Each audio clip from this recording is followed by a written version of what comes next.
அனைவருக்கும் வணக்கம். கடகராசிக்காரர்களுக்கு இனிமேல்தான் காத்திருக்கும் மகிழ்ச்சி என்று சொல்லக்கூடிய வகையிலும், குறிப்பாக நீட்ச நிவர்த்தி பெற்று பலம் பொருந்திய அமைப்பில் வலம் வரக்கூடிய வித்யாகாரகரான புதனின் அமைப்பால் எதிர்பார்க்கக்கூடிய நல்ல வாய்ப்புகளும் சந்தர்ப்பங்களும் எந்தெந்த விஷயங்களில் நிறைவாக கிடைக்கப் போகிறது என்பதை ஆராய்ந்து பார்க்கும்போது, கடகராசிக்காரர்களுக்கு ராசிக்கு 3 மற்றும் 12ஆம் இடத்தின் அதிபதியாக இருக்கிறாருங்க. வித்யாகாரகரான புதன் தனது பார்வையில் ராசியின் அதிபதியான சந்திரனை பகை கிரகமாக பார்த்தாலும் கூட, ராசியின் அதிபதியான சந்திரனின் பார்வையில் நட்பு கிரகமாக இருக்கிறார் புதன். 3 மற்றும் 12ஆம் இடத்தின் அதிபதியாகவும் பார்க்கப்படுகிறார். எனவே அவர் இந்த வேளையில் உறுதியாகவே கடகராசிக்காரர்களுக்கு நீட்ச நிவர்த்தி பெற்று பலம் பொருந்திய அமைப்பில் வலம் வரக்கூடிய இந்த தருணம் எடுத்த காரியம் அனைத்திலும் வெற்றி நிறைவாக கிடைக்கும் என்பதை திட்டவட்டமாக உறுதிப்படுத்துகிறார். அதோடு மட்டுமல்லாது,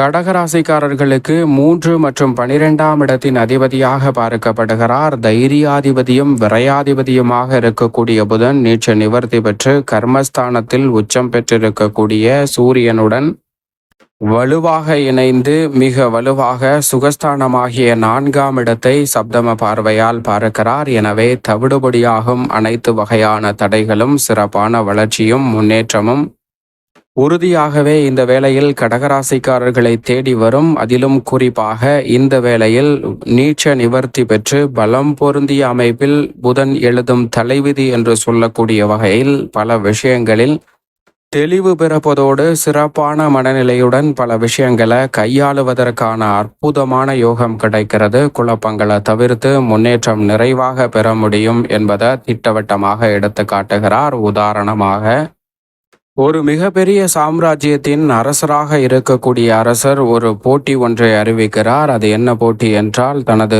அரண்மனை வாயிலில் இருக்கக்கூடிய கதவை தன்னுடைய பலத்தை மட்டும் பயன்படுத்தி யார் தள்ளி திறக்கிறார்களோ அவர்களுக்கு சிற்றரசராக மாறக்கூடிய வாய்ப்பை ஏற்படுத்தி கொடுக்க போகிறேன் என்ற அறிவிப்பு வெளியிடுகிறாருங்க. இதை கேட்டவுடன் சிற்றரசராக மாறிவிட வேண்டும், ஒரு பகுதிக்கு அரசராக மாற வேண்டும் என்ற ஆர்வத்துடன் அந்த ராஜ்யத்தில் வசிக்கக்கூடிய பிரஜைகள் அனைவரும் அந்த போட்டியில் பங்கு பெறுவதற்காக சாறை சாறையாக வருகின்றனர். அங்கு வந்து பார்க்கும்போது அரசர் இந்த மக்கள் கூட்டத்தை பார்த்து மகிழ்ச்சி அடைகிறார். இந்த போட்டியில் பங்கு பெற வந்த உங்கள் அனைவருக்கும் என்னுடைய வாழ்த்துக்கள். அனைவரும் வெற்றி பெற்று சிற்றரசர்களாக மாற வேண்டும் என்ற அறிவிப்பை வெளியிட்டு, அதற்கு பிறகு இந்த போட்டிக்கான நிபந்தனையை அறிவிக்கிறேன் என்று வெளியிடுகிறாருங்க.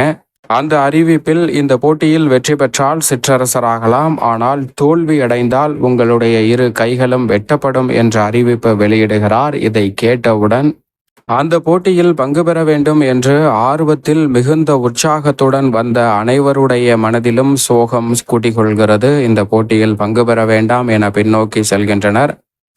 ஆனால் அந்த கூட்டத்தில் இருந்து ஒரு நபர் மட்டும் இந்த போட்டியில் பங்கு பெறுவதற்காக முன்னே வருகிறார். அப்போது அவரை சுற்றி இருந்த மக்கள், நீ என்ன மூடனா, பைத்தியக்காரனா, அது இரும்பு கதவு, அந்த கதவிற்கு பின்புறம் யானை பலம் இருக்கலாம் அல்லது மிகுந்த பலம் கொண்ட போர் வீரர்கள் அதை தள்ளலாம், அவர்களை தள்ளி நாம் ஜெயிக்க முடியாது என்று இவரை எச்சரிப்பதோடு மட்டுமல்லாது, உன்னுடைய கைகள் இழந்துவிட்டால் உன்னுடைய வாழ்க்கை அவ்வளவுதான் என பயமுறுத்துகின்றனர். ஆனால் அந்த அனைத்தையும் பொருள்படுத்தாமல் அவர் அந்த இலக்கை நோக்கி நடந்து தன்னுடைய கைகளின் கரங்களை எடுத்து பலத்தை பயன்படுத்தி அந்த கதவை தள்ள முயற்சி செய்கிறார்.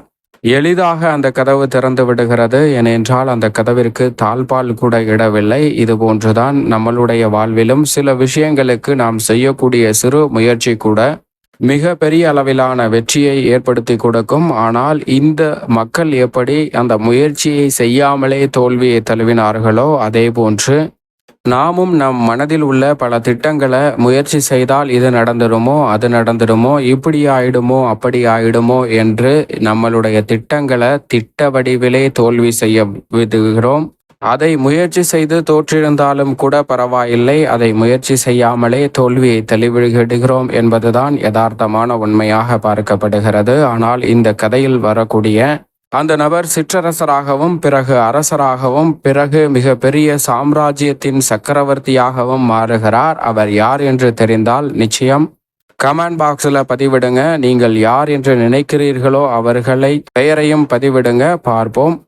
தற்போது புதன் அதிக பலத்துடன் இந்த வேளையில் வக்ர நிவர்த்தியும் நீச்ச நிவர்த்தியும் பெற்று அவரது நட்பு கிரகமாக இருக்கக்கூடிய சூரியன் உச்சம் பெற்றிருக்கும் போது அவருடன் இணைந்து கர்மஸ்தானத்தை வலுப்படுத்துவதால் உறுதியாகவே கடகராசிக்காரர்களுக்கு மிக சிறப்பான நல்ல வாய்ப்புகளும் சந்தர்ப்பங்களும் நிச்சயமாக உண்டு.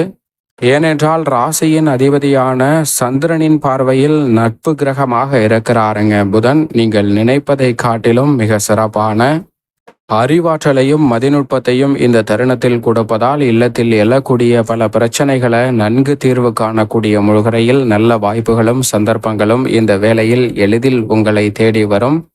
மிக பெரிய அளவில் சிக்கல் சிரமம் என்று இருக்கக்கூடிய அத்தனை காரியங்களில் இருக்கக்கூடிய தடைகளையும் தகர்த்தெறிந்து முன்னேற்றம் நிறைந்த ஒரு தருணமாக மாற்றிக்கொள்ளக்கூடிய அற்புதமான வாய்ப்புகள் இந்த வேளையில் எளிதில் உங்களுக்கு கிடைக்கும்.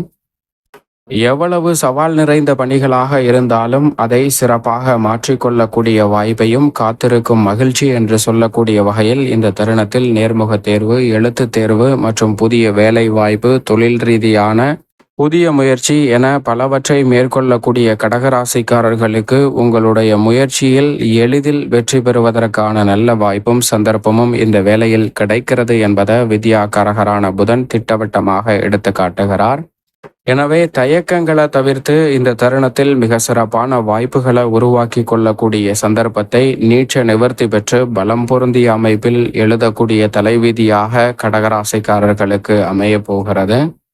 ராசிக்கு சகாயமற்றவர் என்றாலும் கூட கோல்சார விதியின் அடிப்படையில் சுபகிரகமாக இயற்கை சுபகிரகமாக இருக்கக்கூடிய புதன் கர்மத்தில் சூரியனுடன் இணைந்திருப்பதால் இந்த வேளையில் உறுதியாகவே தொழில் உத்தியோக ரீதியான மிக சிறப்பான வாய்ப்புகள் உங்களை தேடி வரும். அதோடு மட்டுமல்லாது இந்த வேளையில் மாணவர்களின் கல்வியில் நல்ல முன்னேற்றம் கிடைக்கும். உங்களுடைய தனித்திறமையை வளர்த்து கொள்வதோடு பல்வேறு வகையான வாய்ப்புகளையும் சந்தர்ப்பங்களையும் கலைத்துறை, அரசியல் துறை மற்றும் விளையாட்டுத்துறை, கணினித்துறை என பல்வேறு வகையான துறைகளில் மிக பெரிய அளவிலான வளர்ச்சியை சந்திப்பதற்கான நல்ல வாய்ப்பை ஏற்படுத்தி கொடுக்கிறாருங்க. சரியாக கடகராசிக்காரர்கள் பயன்படுத்தி கொள்ளுங்கள், தவறவிடாமல்.